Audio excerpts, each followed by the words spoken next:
इसी के साथ अब अगली महत्वपूर्ण खबर का रुख कर लेते हैं। अहमदाबाद प्लेन क्रैश की गुत्थी अब सुलझती हुई नजर आ रही है। अहमदाबाद प्लेन क्रैश की प्रारंभिक जांच रिपोर्ट अब सामने आ चुकी है, जिसमें बताया गया है कि टेक ऑफ के कुछ सेकंड बाद ही एयर इंडिया विमान के दोनों इंजन बंद हो गए थे, जिसके कारण इतना बड़ा हादसा हुआ और 241 यात्रियों की मौत हो गई। एयरक्राफ्ट एक्सीडेंट इन्वेस्टिगेशन ब्यूरो ने 12 जुलाई को 15 पेज की ये रिपोर्ट सार्वजनिक की। 15 पन्नों की इस रिपोर्ट के मुताबिक टेक ऑफ से लेकर हादसे तक की पूरी उड़ान मात्र 30 सेकंड के करीब ही रही और इस समय तक रिपोर्ट में बोइंग 7878 विमान और साथ ही इंजन को लेकर किसी ऑपरेटर के लिए कोई चेतावनी या कार्रवाई की सिफारिश भी नहीं की गई है। इसके साथ ही इस रिपोर्ट में मौसम, बर्ड हिट और साथ ही किसी भी कारण का जिक्र इसमें नहीं किया गया है। इस रिपोर्ट में किसी को दोषी नहीं ठहराया गया अभी तक और ब्लैक बॉक्स डेटा की जांच अभी भी जारी है और आगे आने वाले समय में उसकी भी एक रिपोर्ट सामने आएगी। करेंगे चर्चा इस पूरी रिपोर्ट को लेकर, लेकिन उससे पहले आपको दिखाते हैं AAIB की ये रिपोर्ट में और क्या कुछ बताया गया है। तो AAIB की ये रिपोर्ट जारी हुई है, जिसमें 15 पेज की ये प्रारंभिक रिपोर्ट इस वक्त सामने आई है। जो ब्लैक बॉक्स है उसमें क्या कुछ बातचीत हुई है पायलट की, वो सामने आया। प्रारंभिक जांच रिपोर्ट से फिलहाल अभी तक अगर हम देखें तो किसी प्रकार का कोई भी निष्कर्ष निकलता हुआ नजर नहीं आया है। अभी तक किसी को भी दोषी नहीं ठहराया गया है कि आखिर ये हादसा किस वजह से हुआ, किस कारण से हुआ, किसकी गलती थी, अभी इस बारे में कोई जानकारी नहीं है। लेकिन इसके साथ ही ब्लैक बॉक्स डाटा की जांच जो है वो भी अभी लगातार जारी है और इस रिपोर्ट में कहा गया है कि टेक ऑफ के तुरंत बाद ही दोनों इंजन जो है प्लेन के वो बंद हो गए थे, जिसकी वजह से ये हादसा हुआ है। इसके साथ ही मौसम, बर्ड हिट या फिर सबोटाज जैसी कोई भी वजह इस दौरान सामने नहीं आई है जो इस हादसे का कारण हो। ईंधन के सैंपल भी सही पाए गए हैं, उनमें भी किसी प्रकार की कोई खराबी नहीं। लेकिन इसके साथ ही APAI ने भी कहा है कि पायलट्स पर जल्दबाजी में किसी भी प्रकार का दोष ना दिया जाए। दोनों पायलट अनुभवी और पूरी तरह से फिट थे, ये बात कही गई है। इसके साथ ही बोइंग और एयर इंडिया जांच एजेंसियों का भी सहयोग लगातार किया जा रहा है। तो ये तमाम बातें इस रिपोर्ट के जरिए सामने आई, लेकिन आखिर सवाल ये है कि कैसे कट हुए फ्यूल स्विच, एक नजर उस पर भी डाल लेते हैं। दरअसल प्रारंभिक रिपोर्ट में ये जो चौंकाने वाला खुलासा इस वक्त हुआ है कि अचानक से जो दोनों फ्यूल कंट्रोल स्विच हैं वो कट ऑफ हो गए, बंद हो गए और दोनों स्विच 1 सेकंड के अंदर पर बंद हुए हैं, एक साथ बंद हुए हैं। और कॉकपिट रिकॉर्डिंग जो सामने आई है उस रिकॉर्डिंग में भी जो पायलट्स आपस में बात की है वो साफ हुआ है। दरअसल इस रिकॉर्डिंग में जो सामने आया है उसमें बातचीत में एक पायलट ने दूसरे पायलट से पूछा है कि तुमने फ्यूल बंद किया है क्या, जिसके बाद में जवाब देता है दूसरा पायलट कि नहीं, मैंने ये नहीं किया है। उसके बाद में दोनों पायलट अपनी तरफ से पूरी कोशिश करते हैं इंजन को दोबारा से स्टार्ट करने की, लेकिन उनकी ये कोशिश पूरी तरह से नाकाम रहती है और मात्र 32 सेकंड में ही ये विमान नीचे आ जाता है और हादसे का शिकार हो जाता है। 241 यात्रियों के इस हादसे में मौत हो जाती है। ऐसे में सवाल ये भी है कि क्या ये तकनीक या फिर मानवीय भूल थी। एक नजर उस पर भी डालते हैं। कॉकपिट में थ्रस्ट लीवर के पास फ्यूल कंट्रोल स्विच होता है और स्प्रिंग लोडेड और लॉकिंग सिस्टम वाले ये स्विच होते हैं, जिसके जरिए कहीं ना कहीं कोशिश होती है कि विमान इंजन जो है वो दोबारा चालू हो और साथ ही फ्यूल स्विच गलती से नहीं हिल सकते। 3 स्टेप में ये फ्यूल स्विच हिलते हैं और ऐसे में पकड़ना या फिर डिटेंट लॉक से निकालना और फिर रिलीज करना, तो अचानक से तो ये फ्यूल बंद नहीं हुए हैं। तो ऐसे में सवाल कई सारे उठ रहे हैं इस बीच। और इसी बीच चलिए सीधा रुख करते हैं इस वक्त शुभांशु शुक्ला, जो कि आज अंतर्राष्ट्रीय स्पेस सेंटर से वापस आ रहे हैं और वहां से अब रवाना होने की ये तस्वीरें इस वक्त सामने आई हैं। वहां की ये तस्वीरें इस वक्त आपको दिखा रहे हैं। तो शुभांशु शुक्ला अपने साथीन और साथियों के साथ इस वक्त सवार होते हुए नजर आए और ये तस्वीरें आपको दिखा रहे हैं। कल उनकी लैंडिंग होगी और ये खास तस्वीरें।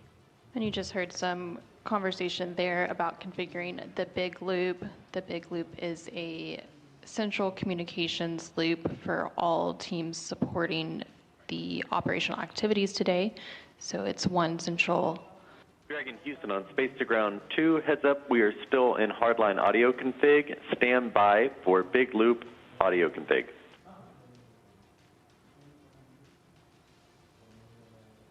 Dragon copy. So it's one central loop that the International Space Station Flight Control Team, the SpaceX Flight Control Team in Hawthorne, California, as well as the International Space Station and the Dragon crew can communicate on during the undocking and departure activities. So the teams are currently working to configure that big loop and get it into a operational configuration to depart. From Dragon Hatch 2. Go ahead on 2. Yep, the hatch seal for the Dragon forward hatch has quite a bit of dust on it, so we're going to use the vacuum cleaner and clean it real quick. Just wanted to keep you guys up to date. Copy, thank you.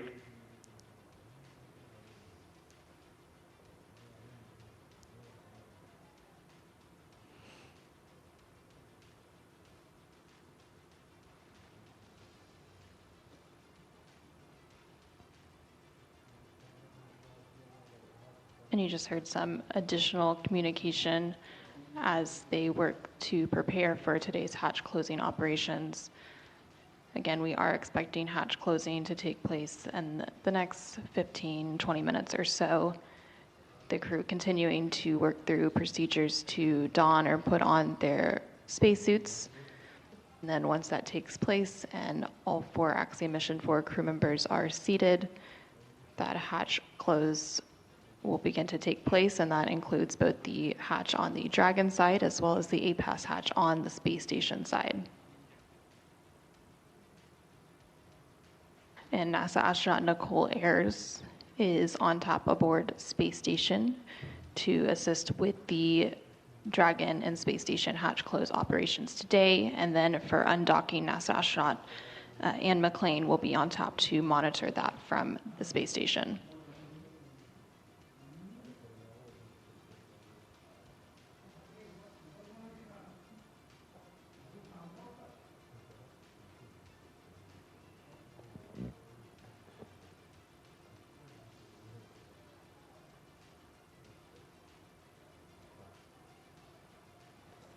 We are now about 2 hours and 10 minutes over. तो सीधे तौर पर ये सीधी तस्वीर इस वक्त आपको दिखाते हैं इंटरनेशनल स्पेस स्टेशन से, जहां पर इस वक्त अनडॉकिंग की ये पूरी प्रक्रिया इस वक्त तैयारियां वहां पर चल रही हैं और बहुत जल्द ही शुभांशु शुक्ला अपने तीनों साथियों के साथ पृथ्वी पर कदम रखेंगे और कहीं ना कहीं वहां पर करीब 18 दिन वहां पर गुजारने के बाद में कई सारे प्रयोग किए गए। उन प्रयोगों के साथ अब वो वापस धरती की ओर लौट रहे हैं। नजर इस खबर पर लगातार बनी रहेगी, लेकिन इसी के साथ ही एक और महत्वपूर्ण खबर जिस पर हम लगातार चर्चा भी कर रहे हैं, बात भी आप तक पहुंचा रहे हैं कि जो रिपोर्ट सामने आई है हादसे की, उस रिपोर्ट के बाद में 15 पन्नों की ये रिपोर्ट, जिसमें ये बताया गया है कि क्या कुछ बातचीत दोनों पायलट्स के बीच में हुई है। हमारे साथ हमारे सहयोगी तापस भट्टाचार्य इस वक्त जुड़ गए हैं, सीधा उन्हीं का रुख करेंगे। तापस, ये जो रिपोर्ट सामने आई है उसमें कई सारी चीजें और कई सारे अहम खुलासे भी किए गए कि दोनों इंजन अचानक से बंद हो गए, लेकिन पायलट आपस में बात करते हैं और एक दूसरे से पूछते हैं कि क्या ये इंजन तुमने बंद किया है, तो दूसरा पायलट कहता है कि नहीं, मैंने बंद नहीं किया है। कुल मिलाकर इस रिपोर्ट में क्या कुछ और निकलकर सामने आया है 15 पेजों की इस रिपोर्ट में? देखिए, ये बहुत इंपॉर्टेंट चीज़ कही है कि क्योंकि बहुत जगहों पे चल रहा है कि क्या पायलट की गलती है। नहीं, पायलट की गलती नहीं है। ये इससे खास तौर से पता चल रहा है, ये बता रहे हैं, ये दोनों एक दूसरे से बात कर रहे हैं और खुद कह रहे हैं कि हम में से किसी ने नहीं किया। तो ये पायलट का जो कहा जा रहा है कि ह्यूमन एरर, वो ह्यूमन एरर है ही नहीं। अब दूसरा एंगल क्या बचता है? दूसरा एंगल बचता है कि क्या यहाँ पे टेक्निकल या मैकेनिकल फेलियर है।